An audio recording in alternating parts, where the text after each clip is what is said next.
یہ بتائیں کہ ہمیں ہر جگہ مرد جو ہیں وہ بزرگ صوفی روحانی شخصیات ملتی ہیں، ان کے مزارات ملتے ہیں، خواتین ہمیں کوئی اس طرح سے ہمیں پاکستان یا بر صغیر میں دیکھیں، سندھ میں دیکھ لیں، انڈیا میں دیکھ لیں، عمران سارا پورے بر صغیر میں، تو ہمیں نظر نہیں آتی.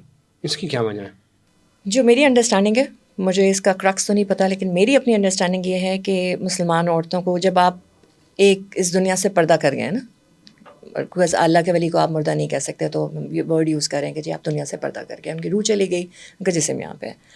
سو خواتین کو ایک سرٹن پیرامیٹرس کے اندر رہنا ہوتا ہے. یہاں پہ شریعت آ جاتی ہے بیکاز اب وہ زندہ نہیں ہے، موجود نہیں ہے. سو ان کی رسپیکٹ میں بالکل، جب کہ ہم یہاں پہ اگر شریعت کی بات کریں، نماز کی اگر بات کرتے ہیں، تو ہمیں بینگ اے وومن نماز ایک کارنر پہ یا چار دیواری میں پڑھنی ہے. پہلے دور کی بات اور تھی، لیکن اس کے بعد جب جیسے جیسے اسلام پھیلا اور جو ساری چیزیں آئیں، اس میں تھا کہ ہمیں ایک کنفائڈ انوائرمنٹ میں نماز پڑھنی ہے. ہم اوپنلی نماز نہیں پڑھ سکتے. آپ لوگ کہیں پہ بھی سڑک کے کنارے بھی جا نماز بچھا کے پڑھ سکتے ہیں، ہم نہیں پڑھ سکتے. سو اسی طرح سے جب وہ دنیا سے چلی جاتی ہیں خواتین، تو ان کے پردے کا اہتمام کرتے ہوئے ان کو پبلکلی ایکسپوز نہیں کیا جاتا، بیکاز مزار پہ پھر ہر طرح کے لوگ آتے ہیں، اور ہمارے یہاں جو تعلیم اور شعور کی کمی ہے اس میں بدعت بہت ہوتی ہے. لوگ سجدے کر رہے ہوتے ہیں، لوگ بہت کچھ کر رہے ہوتے ہیں، وچ از اگین شرک میں آ جاتا ہے. بالکل صحیح ہے.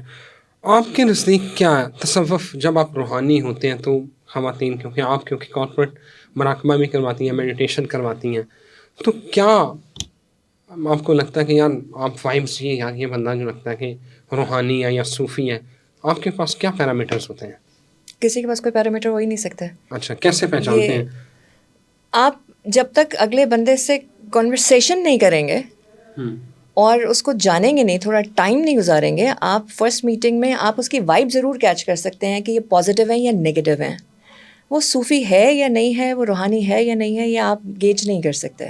ہاں، آپ اگر اس کے ساتھ ٹائم گزار رہے ہیں، آپ جیسے آفس میں بہت سارے لوگ ہوتے ہیں، آپ بہت سارے لوگ ہیں 5 وقت کی نماز پڑھ رہے ہوتے ہیں، لیکن ان کے اورا میں اتنی زیادہ اسٹرانگ ریپیلنس ہوتی ہے کہ مطلب ان کو دیکھ کے آپ ان سے بات کرتے ہوئے کترا رہے ہوتے ہیں، آپ اسلام دعا کرتے ہیں، سائڈ پہ ہو جاتے ہیں.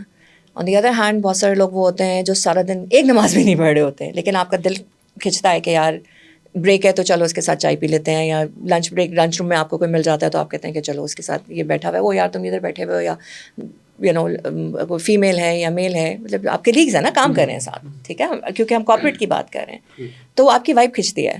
آپ کارپوریٹ میں کیفیٹیریاز ہوتے ہیں، پورا کیفیٹیریاز بھرا ہوا ہوتا ہے، بٹ آپ یہ نوٹس کریں کہ آپ جب اپنے کھانے کی یا ٹرے لیتے ہیں یا اپنا لیتے ہیں، so you look around the روم، اور جہاں آپ کا دل کھنچ رہا ہوتا ہے آپ اس ٹیبل پہ جا کے بیٹھ رہے ہوتے ہیں، ناٹ کہ اس ٹیبل پہ جگہ خالی ہے.